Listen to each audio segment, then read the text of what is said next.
We start tonight with a live look outside over Denver, where we are enjoying a sunny day and will be warming up over the next few days. A nice change after our big storm that came through Thursday night. In the Central Park and Commerce City areas, lots and lots of damaged cars. People who live there say the hail came down so fast it was exploding on the ground that night. Homeowners are worried they'll have to get their roofs replaced. And you could literally just hear the hail bouncing off the street, hitting the cars. Appeared to be golf size at the time, but it was coming with a force and speed that I just have not ever had while having a hailstorm. I've never seen one put huge divots in the grass. They're about, 2.5 inches in diameter. I mean, it's crazy.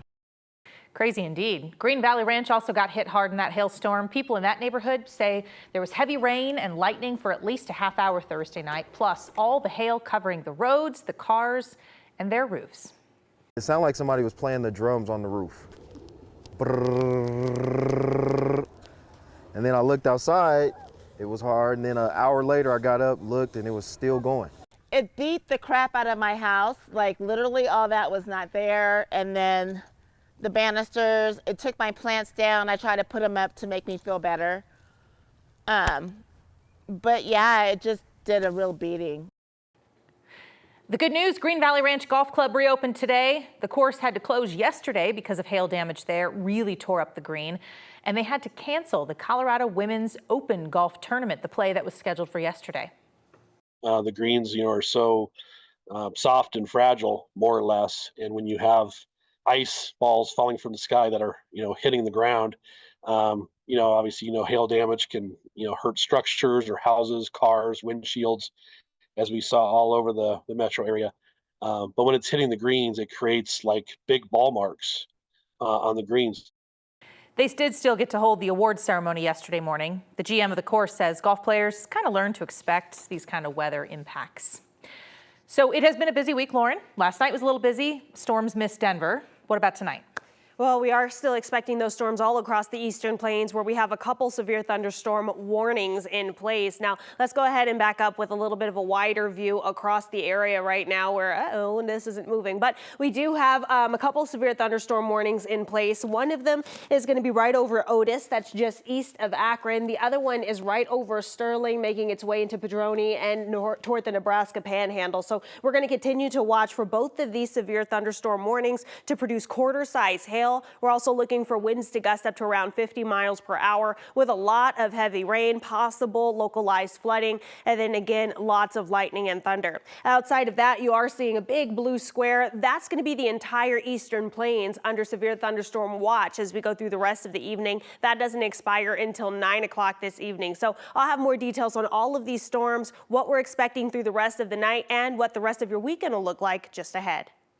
Thank you. People who were out of town this week came back to some rough-looking cars parked at DIA. Anything from small dents to totally busted out windows at cars parked at various airport lots. And the storm even blew some car parts out onto the street. There's hail damage all over the roof and the hood. It's pretty bad.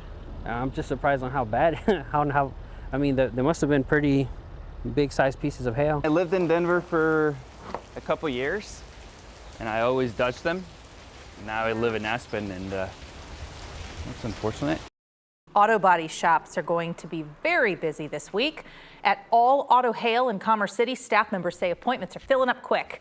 Workers say every hail repair can take days to finish, and so they're telling customers to just hurry up and make those appointments.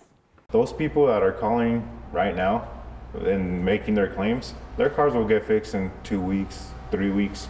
If you call in the next 5 days, next week, your car is going to be looking at months till it gets repaired. Months, my goodness. The shop says the average price to fix hail damage on a car after a storm like this one, about $4,500. Luckily, it's usually covered if you have full coverage on your vehicle.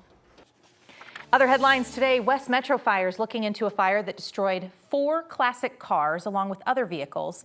This happened yesterday morning at a detached garage on Iris Street in Lakewood near Kipling and Crown Hill Park.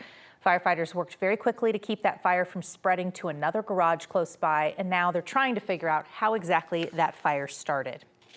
Larimer County health leaders say a rabid bat was found in Fort Collins on Thursday. This was at Twin Silo Park off Ziegler and Ketcher Roads. The health department says this bat tested positive for rabies. Rabies is rare in the U.S., transmitted through saliva or even just a scratch. If you or your kids or your pets had any contact with a bat in that area, the Larimer County Department of Health would like to be in touch with you. Starting today, there is a new age limit for boaters in Colorado. Under this new law, kids under the age of 18 cannot drive a boat. One exception, kids 14 to 17 can drive a boat if they take a CPW-approved boating safety course. CPW is also reminding people to wear their life jackets, even when they're in kayaks or paddle boards. There have been several water-related deaths in Colorado already this year. Last year, CPW reported 32 deaths, most of them from people who were just rafting or kayaking on the Colorado and the Arkansas rivers. Starting today, no more plastic bags in Denver, even if you pay that 10-cent charge. Up until now, stores could give them out to get rid of the bags they already had on hand. That ends as of today in Denver, so pack your reusable bags.